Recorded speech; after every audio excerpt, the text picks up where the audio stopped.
Good day friends. आज हम बात करेंगे क्लास 11 फिजिक्स रोटेशनल मोशन के एक टॉपिक के ऊपर, motion of the centre of mass and motion about the centre of mass. तो कई बार बच्चे जब इस टॉपिक को पढ़ते हैं तो उन्हें समझ में नहीं आता है कि क्या डिफरेंस है motion of the centre of mass and motion about the centre of mass में, और ये किस तरह से हमारी मदद कर सकता है सिचुएशंस को ईजिली समझने में। तो बच्चों, पहले तो ये आप समझिए कि motion of the centre of mass and motion about the centre of मास का स्टडी तब इम्पॉर्टेंट हो जाता है जब आपका कोई भी बॉडी रोटेशनल मोशन के साथ साथ ट्रांसलेशन मोशन करे। तब इस सिचुएशन को समझने के लिए अगर हम इन दोनों प्रोसेस को, रोटेशनल मोशन को और ट्रांसलेशन मोशन को स्प्लिट कर दें तो चीज़ें हमें ज़्यादा अच्छी तरह से समझ में आ सकती हैं। और तब हम बात करते हैं motion of the centre of mass and motion about the centre of mass की। तो motion of the centre of mass में क्या होता है कि हम सिस्टम को देखते हैं ग्राउंड रेफरेंस फ्रेम से, इनर्शियल रेफरेंस फ्रेम से या लेबोरेटरी रेफरेंस फ्रेम से। हम बाहर से खड़े होकर उस सिस्टम को देखते हैं कि वो कैसा मोशन कर रहा है। वो होता है motion of centre of mass. तो हम सेंटर ऑफ मास पे फोकस करते हैं। इंपॉर्टेंट बात यह कि हम देखते हैं सिस्टम के बाहर से खड़े होकर, लेबोरेटरी रेफरेंस फ्रेम से, ग्राउंड रेफरेंस फ्रेम से। और जब हम motion about the centre of mass की बात करेंगे तो हम सेंटर ऑफ मास को अपना रेफरेंस फ्रेम बना लेंगे, यानी सेंटर ऑफ मास को हम स्टेशनरी कर देंगे। बिकॉज आपको पता है कि आपका जो भी रेफरेंस फ्रेम होता है, ऑब्जर्वर जहां से देखता है, ऑब्जर्वर को अपनी वेलोसिटी कभी दिखाई नहीं देती है। ऑब्जर्वर को हमेशा लगता है कि मेरा जो रेफरेंस फ्रेम है वो स्टेशनरी है और मेरी जो पोजीशन है वो हमेशा ओरिजिन पर है। इस बात को ध्यान में रख के हम motion of about the centre of mass की स्टडी करते हैं। Motion about the centre of mass means हम सेंटर ऑफ मास पे चले जाएंगे, सेंटर ऑफ मास पे ऑब्जर्वर को रख देंगे। तो ऑब्जर्वर को अपनी वेलोसिटी दिखाई नहीं देती है, इसलिए सेंटर ऑफ मास की वेलोसिटी गायब हो जाएगी, यानी सेंटर ऑफ मास उस व्यक्ति के लिए, उस ऑब्जर्वर के लिए स्टेशनरी हो जाएगा। तो motion of the centre of mass में हम सेंटर ऑफ मास की मोशन को ऑब्जर्व करेंगे बाहर से खड़े होके, और motion about the centre of mass में हम सेंटर ऑफ मास पर खड़े होकर के उसको रेफरेंस फ्रेम बना करके ये देखेंगे कि ऑब्जेक्ट किस तरह का मोशन परफॉर्म कर रहा है। इसके 2-3 सिचुएशंस आपकी किताब में समझाई गई हैं बच्चों को। एक तो है कि मान लीजिए एक रेडियम का अनस्टेबल न्यूक्लियस है, वो in absence of any external force uniform velocity और यूनिफॉर्म मोमेंटम के साथ एक स्ट्रेट लाइन में मोशन कर रहा है, रेडियम का अनस्टेबल पार्टिकल। तो मैं इस तरह से बना देता हूं, ये एक्स एक्सिस है, इस एक्स एक्सिस पर मेरा रेडियम का पार्टिकल मूव कर रहा है। ये डायरेक्शन को मैंने एक्स एक्सिस मान लिया है, इसके परपेंडिकुलर वाई एक्सिस हो जाएगी। तो एक रेडियम का particle, unstable particle, under the absence of any external force uniform velocity से मोशन कर रहा है। अब सडनली, स्पॉन्टेनियसली, अपने आप, without the aid of any external agency, without the help of any external force, वो 2 छोटे पार्टिकल्स में स्प्लिट हो जाता है। सपोजिंग रेडॉन के न्यूक्लियस में और एक अल्फा पार्टिकल में, हीलियम के न्यूक्लियस में, तो वो ऐसे ब्रेक हो गया, ये हीलियम का न्यूक्लियस और ये रेडॉन का न्यूक्लियस इस तरह से बात हो गई, ये 2 में स्प्लिट हो गया। अब आप मुझसे पूछना चाहेंगे कि सर, आपने ये दोनों की जो मोमेंटम की डायरेक्शन बनाई है, डायरेक्शन ऑफ स्प्लिटिंग बनाई है, दोनों को, एक को ऊपर और एक को नीचे क्यों लिया है? दोनों को ऊपर, दोनों को नीचे क्यों नहीं लिया? देखो बच्चों, बात यह है कि हम अभी बाहर से देख रहे हैं, मोशन ऑफ सेंटर मास को ऑब्जर्व कर रहे हैं लेबोरेटरी रेफरेंस फ्रेम से। तो बिफोर स्प्लिटिंग हम देख रहे हैं रेडियम के न्यूक्लियस के पास मोमेंटम है एक्स डायरेक्शन में, there is no external force, तो लीनियर मोमेंटम कंजर्व रहना चाहिए, यानी कि हमारे पास initial momentum in x direction should be final momentum in x direction. मेरे पास इनिशियली वाई डायरेक्शन में कोई मोमेंटम नहीं था, रेडियम का न्यूक्लियस यूनिफॉर्म वेलोसिटी से एक्स डायरेक्शन में मूव कर रहा था, तो मेरे पास मोमेंटम सिर्फ एक्स डायरेक्शन में है। मेरे पास वाई डायरेक्शन में रेडियम के न्यूक्लियस का कोई भी मोमेंटम नहीं है। There is no external force on this radium nucleus, therefore the particle will move with uniform velocity, uniform momentum. इसकी वेलोसिटी चेंज नहीं हो सकती, डायरेक्शन चेंज नहीं हो सकती, इसलिए वो स्ट्रेट लाइन में मोशन कर रहा है। अगर मैं इस रेडियम की न्यूक्लियस को जैसे आप कह रहे हैं कि सपोजिंग हम इसको हीलियम का न्यूक्लियस भी ऊपर बना देते और रेडॉन का न्यूक्लियस भी ऊपर की तरफ बना देते मान लीजिए, तो देखो क्या होता है, इनिशियली हमारे पास मोमेंटम सिर्फ एक्स डायरेक्शन में है। अब इन दोनों के मोमेंटम के हम कंपोनेंट्स निकाल लें तो ये एक्स मोमेंटम हो जाता है, ये वाई मोमेंटम, ये एक्स मोमेंटम और ये वाई मोमेंटम, ऐसे बात हो जाती। थोड़ा और अच्छे से दिखाऊं तो ये मैंने हीलियम का न्यूक्लियस बनाया और ये मेरे पास रेडॉन का न्यूक्लियस का है, तो ये एक्स मोमेंटम, ये वाई मोमेंटम, ये एक्स मोमेंटम, ये वाई मोमेंटम। आप देख सकते हैं दोनों एक्स मोमेंटम तो सेम डायरेक्शन में एड अप हो जाएंगे, मेरे पास नेट मोमेंटम रहेगा एक्स डायरेक्शन में। वाई मोमेंटम भी दोनों के सेम डायरेक्शन में हो जाएंगे, मेरे पास नेट मोमेंटम वाई डायरेक्शन में आ जाएगा। वो पॉसिबल नहीं है बिकॉज इनिशियली हमारे पास मोमेंटम सिर्फ एक्स डायरेक्शन में था, इसलिए दोनों को हम ऊपर की तरफ नहीं बना सकते और इसी वजह से दोनों को नीचे की तरफ नहीं बना सकते। इसलिए हमने एक का डायरेक्शन ऊपर की तरफ लिया है और एक का डायरेक्शन नीचे की तरफ लिया है, ताकि जब हम इनके मोमेंटम्स को स्प्लिट करें कंपोनेंट्स को, ये एक्स मोमेंटम, ये वाई मोमेंटम, ये एक्स मोमेंटम रेडॉन का और ये वाई मोमेंटम, आप देख सकते हैं वाई मोमेंटम ऑपोजिट डायरेक्शन में है तो वो कैंसिल आउट हो जाएंगे। मोमेंटम मेरे पास सिर्फ एक्स डायरेक्शन में बचेगा, ये वाला और ये वाला, which will be according to law of conservation of linear momentum. तो जब आप लेबोरेटरी रेफरेंस फ्रेम से देखेंगे तो आपको दिखाई देगा कि हीलियम का पार्टिकल और रेडॉन का पार्टिकल दोनों इंक्लाइन वे में इस तरह से जा रहे हैं, ये चीज आपको दिखाई देगी, एक ऊपर और एक नीचे। अब अगर हम इसको अबाउट द सेंटर ऑफ मास देखें, यानी कि जो रेडियम का एक न्यूक्लियस है हमारे पास, एक सिंगल पार्टिकल है, तो वहीं जहां पर पार्टिकल है वहीं पर उसका सेंटर ऑफ मास होगा। तो रेडियम के न्यूक्लियस के ऊपर हम बैठ जाएं और वहां से देखें कि क्या हो रहा है, स्प्लिटिंग की डायरेक्शन कौन सी होगी उसको देखने की कोशिश करें तो क्या होगा। तो देखो बच्चों, अब हमारे पास जो रेडियम का न्यूक्लियस है वही हमारा रेफरेंस फ्रेम बन गया है, क्योंकि वही सेंटर ऑफ मास है। हम motion about the centre of mass की बात कर रहे हैं, तो हम रेडियम के न्यूक्लियस के ऊपर बैठ गए तो इसकी जो वेलोसिटी है वो हमारे लिए गायब हो जाएगी, क्योंकि ऑब्जर्वर को अपना रेफरेंस फ्रेम का वेलोसिटी हमेशा जीरो रहता है, ऑब्जर्वर को अपनी वेलोसिटी कभी दिखाई नहीं देती है। तो therefore this radium nucleus will stop, यानी इसके पास मोमेंटम जीरो हो जाएगा। Remember I am talking of motion about the centre of mass, centre of मास के अबाउट, सेंटर ऑफ मास पर बैठ करके मैं चीजों को देख रहा हूं। तो इसके पास जो एक्स डायरेक्शन में मोमेंटम था वो गायब हो जाएगा, वाई डायरेक्शन में मोमेंटम तो था ही नहीं। इसका मतलब ये हुआ कि अब मेरा रेडियम न्यूक्लियस जो है अब वो स्टेशनरी है, इस तरह से नो मोमेंटम, ये स्टेशनरी है। अब अगर ये दोनों स्प्लिट होंगे, अगर ये रेडियम का न्यूक्लियस स्प्लिट होगा रेडॉन और अल्फा पार्टिकल में, तो अगर अल्फा पार्टिकल ऊपर जाएगा तो रेडॉन का न्यूक्लियस नीचे की तरफ जाएगा, दोनों वर्टिकली ऑपोजिट डायरेक्शन में जाते हुए नजर आएंगे। क्योंकि आप देख सकते हैं दोनों के पास अब एक्स मोमेंटम नहीं है, क्योंकि they are going in Y direction. पहले भी एक्स मोमेंटम नहीं था, अभी भी एक्स मोमेंटम नहीं चाहिए, तो दे कैन नॉट गो फॉरवर्ड। और वर्टिकली ऊपर नीचे जाएंगे तो क्या होगा, दोनों का वाई मोमेंटम कैंसिल हो जाएगा, मतलब नेट मोमेंटम अगेन कितना हो जाएगा, जीरो हो जाएगा।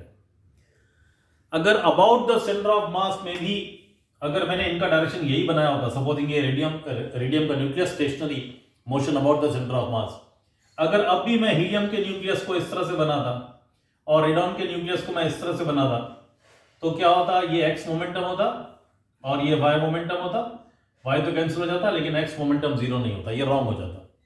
Therefore they can not go like this. अब about the centre of mass में ये दोनों म्यूचुअली ऑपोजिट डायरेक्शन में जाते हुए दिखाई देंगे। यहां पे म्यूचुअली ऑपोजिट डायरेक्शन नहीं थी, ये ठीक है एक ऊपर एक नीचे था, लेकिन बोथ बिल्कुल ऑपोजिट डायरेक्शन में जा नहीं रहे थे। दोनों ने कुछ ना कुछ एंगल बना रखा था, θ1 θ2, ये एंगल θ1 ये θ2, तो θ1 प्लस θ2 वाज नॉट 180, यहाँ पे θ1 प्लस θ2 कितना हो जाएगा, 180 हो जाएगा, इस तरह की बात है। तो आप देख रहे हैं कि जब आप motion of the centre of मास को देखते हैं तो चीज कैसे नजर आती है, and motion about the centre of मास देखते हैं तो चीज कैसे नजर आती है, ये बात है। एक और एग्जांपल आपको दिया हुआ है किताब में बाइनरी स्टार्स का, बाइनरी ऑब्जेक्ट्स का। तो बाइनरी ऑब्जेक्ट्स क्या होते हैं, they will be two objects moving around each other in circular paths, orbiting around each other in circular paths about their centre of मास, यानी दोनों का जो सर्कल होगा, उन दोनों सर्कल्स का जो सेंटर होगा वो सेंटर ऑफ मास होगा। जिस तरह से आपने देखा होगा दो बच्चे हाथ पकड़ के गोल घूमते हैं तो दे बोथ आर मूविंग, उनके हाथ जहां पकड़े हुए हैं वो उनका सेंटर बन जाता है और दोनों गोल घूम रहे हैं। एक के हाथ लंबे हो सकते हैं, एक के हाथ छोटे हो सकते हैं, but both are moving on the circular paths. तो जिस तरह से दो बच्चे अपना हाथ पकड़ के इस तरह से गोल घूमते हैं, इसी तरह से बाइनरी सिस्टम होता है कोई भी दो ऑब्जेक्ट्स का, दो स्टार्स हो, दो प्लैनेट्स हो, या कुछ भी हो। जैसे अर्थ और मून भी एक बाइनरी सिस्टम है, सन और अर्थ का भी एक बाइनरी सिस्टम है, इस तरह की बात हो रही है। तो सपोजिंग मेरे पास दो ऑब्जेक्ट्स हैं M1 M2, M1 lighter object है, M2 हैवियर ऑब्जेक्ट है, वो एक बाइनरी सिस्टम कॉन्स्टिट्यूट करते हैं। तो दोनों सर्कुलर पाथ से मूव करेंगे अराउंड ईच अदर, और उन दोनों सर्कल्स का जो सेंटर होगा वो उनका सेंटर ऑफ मास होगा। तो ये बाइनरी सिस्टम क्या है, देखिए इस तरह से। सपोजिंग ये मेरा सेंटर ऑफ मास हो गया, आपको पता है हैवियर ऑब्जेक्ट सेंटर ऑफ मास के नजदीक होता है, तो ये मैंने M2 ले लिया heavier object. Lighter object centre of मास से दूर होता है, ये भी आपको पता है, ये R1 हो गया और ये R2 हो गया। ऑलरेडी आपको मालूम है कि जब M1 R1 and M2 R2 are the masses and distances from centre of mass, तो आपको एक रिलेशन पता है कि M1 upon M2 is R2 upon R1, ये एक बात है। अब मैंने कहा कि दोनों ऑब्जेक्ट्स सर्कुलर पाथ से मूव करेंगे अबाउट द सेंटर ऑफ मास, यानी कि इसको सेंटर मान करके दोनों पार्टिकल्स सर्कल में घूमेंगे। तो M2 का रेडियस R2 रहेगा, तो वो मान लीजिए इतना, तो वो एक ऐसे सर्कल में मूव करेगा। ये मैं ब्लू पेन से ड्रॉ कर रहा हूं ताकि आपको समझ में आए, ठीक है। और ये भी थोड़ा R2 ले लें अच्छे से, तो this much I take somewhere here, और ये एक सर्कल मैंने बना दिया। I try to draw a good figure so that you understand. तो maybe somewhat like this. तो ये M2 जो है इस पाथ पे इस तरह मूव करेगा, और ये रेडियस जो रहेगा मेरे पास वो कितना रहेगा, R2। इसी तरह से M1 इसको सेंटर मान करके ये रेडियस लेकर के इस तरह से यहां तक, और वो इस सर्कल को मूव करेगा इस तरह से, यहां पे नॉट ओवर दिस साइड, तो ये लेकर के ऐसे। तो मे बी आपका सर्कल कुछ इस तरह से, तो M1 का सर्कल इस तरह से, ये बात हो गई। तो M1 ऐसे घूमेगा इस सर्कल पे, और M2 इस ब्लू सर्कल पे ऐसे घूमेगा, ये रेडियस मेरे पास हो जाएगा R1, ये बात हो गई। तो ये हमारा बाइनरी सिस्टम है, दोनों about this common centre of mass move करेंगे। M2 अपने रेडियस पे घूमेगा और M1 अपने रेडियस पे घूमेगा, ये R1, और M2 का रेडियस R2 वैसे इस सर्कल पे घूमेगा, ये बात है। इसमें बहुत सारी बातें आपकी एनसीईआरटी ने लिख रखी हैं बाइनरी सिस्टम के बारे में, उनको हम डिस्कस करते हैं। ये हमको तब नजर आएगा जब हम सेंटर ऑफ मास पे खड़े होकर देखेंगे, about the centre of mass. Centre of mass stationary हो गया है, तो हम यहां से खड़े होकर देख रहे हैं, तो हमको दिखाई देगा दोनों objects around each other circular paths में मूव करेंगे with this as the centre of mass. तो ये चीज आपको उनके मोशन की तब दिखाई देगी दोनों ऑब्जेक्ट्स की, जब आप सेंटर ऑफ मास से देख रहे हैं। वैसे तो एक्चुअली क्या है कि जैसे अगर हम मून और अर्थ की बात करें, वो भी एक बाइनरी सिस्टम है। तो अगर आप ध्यान से देखें तो ये मान लीजिए हमारा सन है, ये हमारी अर्थ की ऑर्बिट है, यहां पर अर्थ है, यहां पे सन हो गया, और मून अर्थ के चारों तरफ चक्कर लगा है इस तरह से, ये बात हो रही है। तो मून इस सर्कल में अर्थ के चारों तरफ घूम रहा है, लेकिन अर्थ स्टेशनरी नहीं है, अर्थ आगे जा रही है। तो अर्थ आगे जाएगी तो मून यहां पे नहीं घूम सकता, बिकॉज अर्थ उसको खींच रखा है, तो अर्थ should be at the centre of it circle. इसका मतलब ये हुआ कि मून का ऑर्बिट ऐसे नहीं रहेगा, जैसे जैसे अर्थ आगे जाएगी तो उसका सर्कल भी आगे जाता जाएगा, तो वो ऐसे मूव करता जाएगा। तो ये आपका मून का पाथ हो जाएगा, स्पायरलिंग पाथ हो जाएगा, बिकॉज अर्थ स्टेशनरी नहीं है। तो अगर आपका सेंटर ऑफ मास स्टेशनरी नहीं है, सेंटर ऑफ मास मूव कर रहा है, तो दोनों ऑब्जेक्ट्स को M1 M2 को भी उसके साथ साथ आगे जाना पड़ेगा। जैसे कि यहाँ पे मून को अर्थ के साथ साथ आगे जाना पड़ रहा है, तो उसका पाथ कैसा है, स्पायरलिंग पाथ है। अगर अर्थ स्टेशनरी एक ही जगह पे, तो फिर तो मून वहीं पे सर्कल में घूमता रहेगा उसके चारों तरफ। और अगर हम बाहर से देख रहे हैं तो हमको दिखाई दे रहा है अर्थ मून के सन के चारों तरफ घूम रही है, तो मून को ऐसे स्पायरलिंग पाथ में आगे जाना पड़ेगा, ये बात है। यानी अगर हम motion of the centre of मास को देखेंगे, इस चीज के motion of the centre of मास को, इसके मोशन को अगर मैंने देखा, तो ये अगर यूनिफॉर्म वेलोसिटी से आगे मूव कर रहा है, तो दोनों ऑब्जेक्ट्स को आगे जाना पड़ेगा गोल घूमते हुए। तो सिचुएशन कैसे हो जाएगी, सिचुएशन ऐसे हो जाएगी, ये आपका सेंटर ऑफ मास हो गया इस लाइन के ऊपर, आपका सेंटर ऑफ मास इस तरह से जा रहा है आगे यूनिफॉर्म वेलोसिटी से, उसकी वेलोसिटी की डायरेक्शन चेंज नहीं हो सकती because there is no external force. और ये M1 M2 जो है वो इस तरह से मूव कर सकते हैं। मैंने M1 का ब्लैक सर्कल लिया तो मैं ऐसे बना देता हूं आपके लिए। ये मेरा स्पाइरलिंग पाथ हो गया M1 का, ये बात हो गई। तो ये मेरा M1 का हो गया, इस तरह से मूव करके जा रहा है, ठीक है भाई। और M2 का देखें तो M2 का भी इसी तरह से होगा, वो भी ऐसे जाएगा, वो इस तरह से जाएगा ऐसे। तो ये मेरा पाथ हो जाएगा किसका, M2 को मैंने ब्लू में लिया तो ये मेरा M2 का हो जाएगा, ये बात। तो दोनों स्पाइरलिंग पाथ में इस तरह से जाएंगे। तो आपको समझ में आ रहा है कि ये ट्रेजेक्टरी समझना बहुत मुश्किल है, बिकॉज हम मोशन ऑफ सेंटर ऑफ मास देख रहे हैं। लेकिन अगर motion about the centre of मास देखें तो हमें बड़ी आसानी से समझ में आता है कि दोनों स्टार्स, दोनों ऑब्जेक्ट्स जो हैं वो सर्कुलर पाथ पे मूव कर रहे हैं। अब इसमें बहुत सारी बातें आपको समझनी है। आपको समझ में आ गया कि motion of the centre of mass, centre of मास आगे जा रहा है तो दोनों का सर्कुलर पाथ भी स्पाइरलिंग वे में आगे जाते जाएंगे। लेकिन अगर सेंटर ऑफ मास को रुका दे तो फिर लीनियर मोशन खत्म हो जाएगा, ट्रांसलेशन मोशन खत्म हो जाएगा, सेंटर ऑफ मास रुक जाएगा, फिर खाली हमको दोनों के सर्कुलर मोशन नजर आएंगे लाइक दिस। दोनों अपनी अपनी सर्कुलर ऑर्बिट से मूव कर रहे हैं अबाउट द सेंटर ऑफ मास। इसमें बहुत सारी बातें आपको समझनी है। पहली बात तो ये है कि M1 M2 जो है वो C के ऑपोजिट साइड में होंगे, बिकॉज सेंटर ऑफ मास तो कहां पे होगा, M1 M2 के बीच में होगा।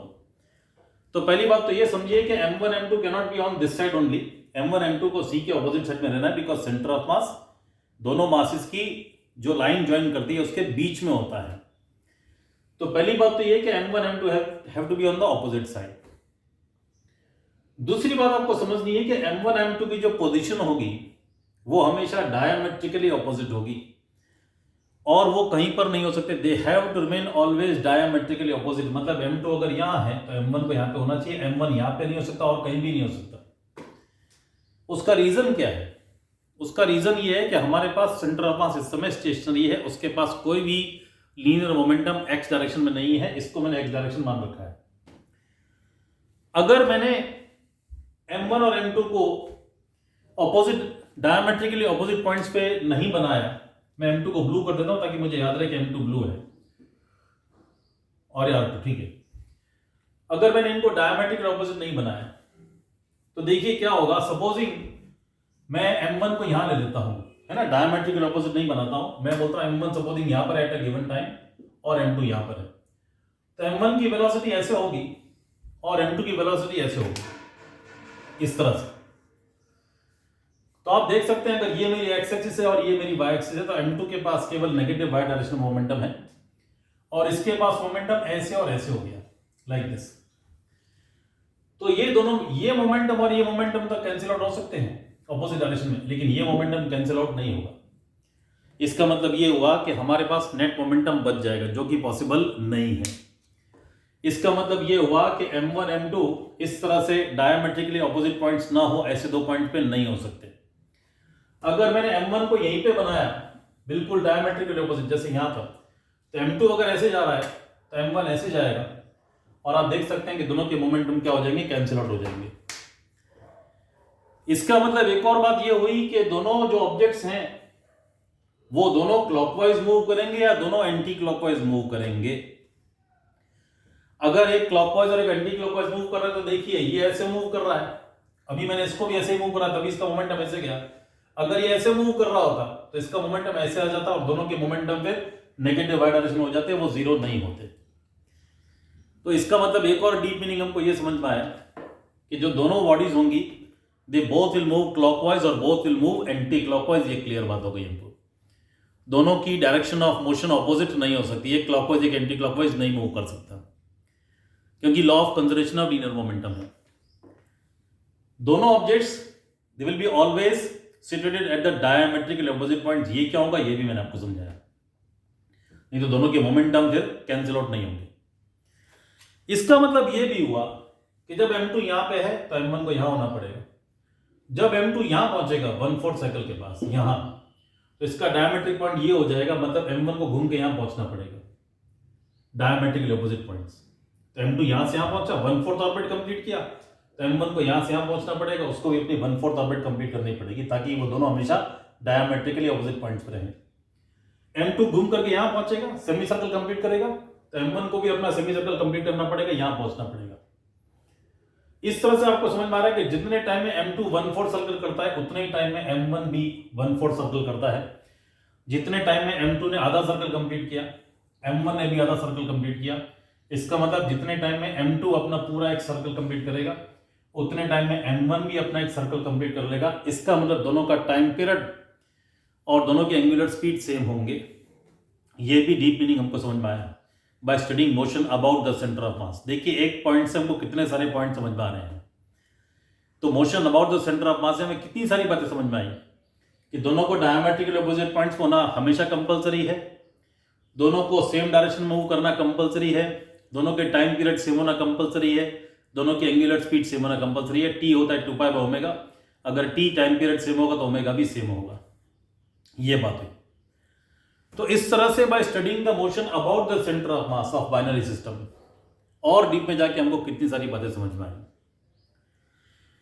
एक और एग्जांपल आपकी किताब में दिया हुआ है, जब कोई व्हील, डिस्क या सिलेंडर किसी सरफेस पे रोल कर रहा है विदाउट स्किडिंग, तो उस बात को मुझे अगर अच्छी तरह समझना है तो उसको हम उसके मोशन को स्प्लिट कर सकते हैं कि व्हील रोल करके जा रहा है रोड के ऊपर, तो उसके पास ट्रांसलेशन मोशन भी है, रोटेशनल मोशन भी है।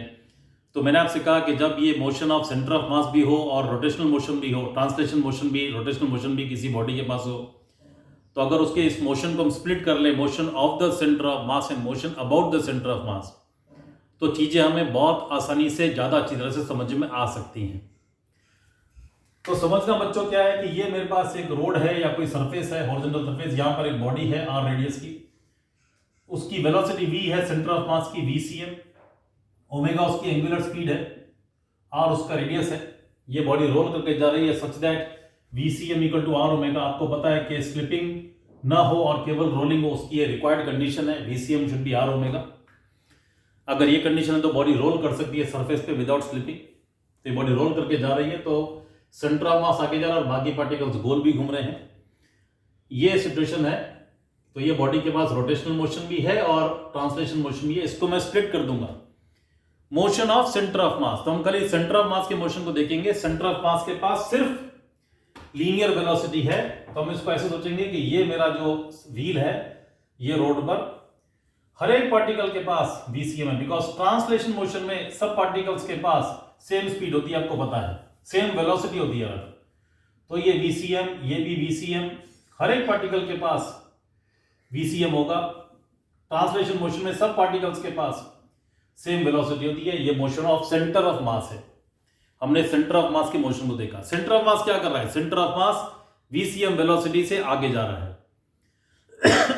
तो जो वेलोसिटी सेंटर ऑफ मास के पास होती है वो सारे पार्टिकल्स के पास होती है ट्रांसलेशन मोशन में। सेंटर ऑफ मास केवल ट्रांसलेशन मोशन कर रहा है, ये हमको समझ में आ रहा है। And plus motion about the centre of मास, यानी अब हम सेंटर ऑफ मास को रोक देंगे, ये वेलोसिटी गायब हो जाएगी। तो हमें दिखाई देगा ये बॉडी अपनी जगह पे खड़े खड़े गोल घूम रही है, क्योंकि ये वेलोसिटी गायब हो गई। अब ये पॉइंट आगे नहीं जाएगा, तो ये पॉइंट स्टेशनरी हो गया, तो व्हील सिर्फ गोल घूमता हुआ नजर आएगा। ये बात हो जाएगी इस तरह से। Now it is only moving in circle at its own position, अपनी जगह पे खड़ा खड़ा वो गोल घूम रहा है ओमेगा एंगुलर स्पीड से। ये चीज हमको दिखाई देगी। Due to rotation, due to angular speed, हर पार्टिकल के पास लीनियर वेलोसिटी होती है r omega. Remember r omega is the linear velocity because of rotational effect, because of rotational motion. तो r ओमेगा लीनियर वेलोसिटी है हर particle के पास बिकॉज ऑफ रोटेशनल मोशन। ये रोटेशनल मोशन है, ओनली रोटेशनल मोशन है। इसकी वजह से ये जो पार्टिकल्स घूम रहे हैं इसके पास वेलोसिटी होगी r omega in this direction, इसके पास होगी इन दिस डायरेक्शन, इसके पास ऐसे होगी r ओमेगा, इसके पास ऐसे होगी r omega, like this you have to think. यानी ये जो पार्टिकल है A, B, C, D, इन चार पार्टिकल्स को खास करके हम देखें, अगर A, B, C, D को, A, B और C, D, A पार्टिकल को देखें, उसके पास VCM है जो कि r ओमेगा के बराबर है, बिकॉज स्लिपिंग विदाउट स्लिपिंग नहीं हो रही है, ओनली रोलिंग हो रही है, रोलिंग विदाउट स्लिपिंग है। तो ये VCM r ओमेगा के बराबर है। तो ये r ओमेगा को मैं VCM बोल सकता हूं, ये भी VCM है, ये भी VCM है और ये भी VCM, ऐसी बात होगी। तो पार्टिकल A के पास x डायरेक्शन में VCM है और नेगेटिव y डायरेक्शन में VCM है। तो पार्टिकल ए की बात करें तो उसके पास ये VCM और ये VCM, ये पार्टिकल है, तो रिजल्टेंट वेलोसिटी इस डायरेक्शन में आ जाएगी और उसकी वैल्यू होगी √2 VCM। तो नेट स्पीड पार्टिकल ए के पास √2 VCM होगी और डायरेक्शन कौन सी होगी वो आप देख लीजिए। Net velocity which is the vector sum of velocity because of center of mass and velocity because of rotation, velocity because of rotation, velocity because of center of mass, उन दोनों की नेट वेलोसिटी वेक्टर सम उन दोनों का। D particle को देखें तो VCM और VCM, तो डी पार्टिकल के पास ये VCM और एक और VCM डी पार्टिकल के पास, टोटल वेलोसिटी होगी 2 VCM in x direction. Sorry, B particle को देखें तो VCM इस तरफ और VCM इस तरफ, तो बी के पास नेट वेलोसिटी कितनी हो जाएगी, 0 हो जाएगी। तो बी पार्टिकल जो है वो स्टेशनरी होगा, नेट वेलोसिटी 0 होगी, तो it will be stationary with respect to the surface, उसके पास वेलोसिटी 0 हो गई। और अगर सी को देखें तो VCM ऐसे है और VCM ऐसे है, तो सी के पास VCM और ये VCM, तो उसकी वेलोसिटी ऐसे आ जाएगी और वैल्यू होगी √2 VCM। ये बात हो गई। इस तरह से किसी भी पार्टिकल की नेट वेलोसिटी अगर आपको निकालनी है तो you have to take vector sum of this velocity and vector sum of velocity because of rotational motion. यानी कि अगर P पार्टिकल को यहां पर है, कोई यहां पर P पार्टिकल है supposing A distance r from the centre, तो r डैश ले लेते हैं क्योंकि r हमने रेडियस मान रखा है।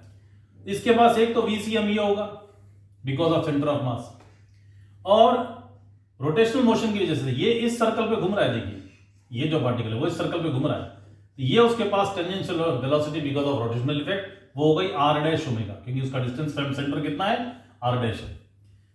एक तो हो गई VCM r ओमेगा और एक हो गई r डैश ओमेगा। तो P पार्टिकल की बात करें, ये जो पार्टिकल P मेरे पास है, तो P के पास एक तो वेलोसिटी ये होगी r डैश ओमेगा और एक वेलोसिटी ये होगी r omega. Net velocity diagonal में इस डायरेक्शन में ऐसे आ जाएगी नेट वेलोसिटी ऑफ P, ऐसे आपको सोचना है। तो ये जो टेक्स्ट में आपको लास्ट आर्टिकल या शायद आई थिंक सेकंड लास्ट या थर्ड लास्ट आर्टिकल है, motion of the centre of mass और motion about the centre of mass. कोई बॉडी अगर व्हील ऐसे रोल करके जा रहा है तो उसके मोशन को अगर समझना है तो हम उसको motion of the centre of mass and motion about the centre of mass में स्प्लिट करके बड़ी आसानी से किसी भी पार्टिकल की नेट वेलोसिटी निकाल सकते हैं। तो बच्चों ये था आज का video motion of the centre of mass and motion about the centre of मास पे। और भी बहुत सारी फिजिक्स की सिचुएशंस हैं जहां पर जब body translation plus rotational motion करती है तो हर बार आप ये टेक्निक लगा के इन दोनों को स्प्लिट करके आप किसी भी पार्टिकल की नेट वेलोसिटी, नेट एक्सेलरेशन आप निकाल सकते हैं इस तरह से। होप आप लोगों को वीडियो थोड़ा पसंद आया, थोड़ा कुछ और नॉलेज मिला एनसीईआरटी में से। जरूर कमेंट करिएगा कि आपको वीडियो अच्छा लगा कि नहीं, और अगर आपको क्वालिटी इतनी अच्छी नहीं लगी तो मुझे बताइएगा। I will try to improve on the quality of video, try to give you more examples, और इस तरह से मैं और वीडियोस आपके सामने लाता रहूंगा। Thank you so much, have a nice day.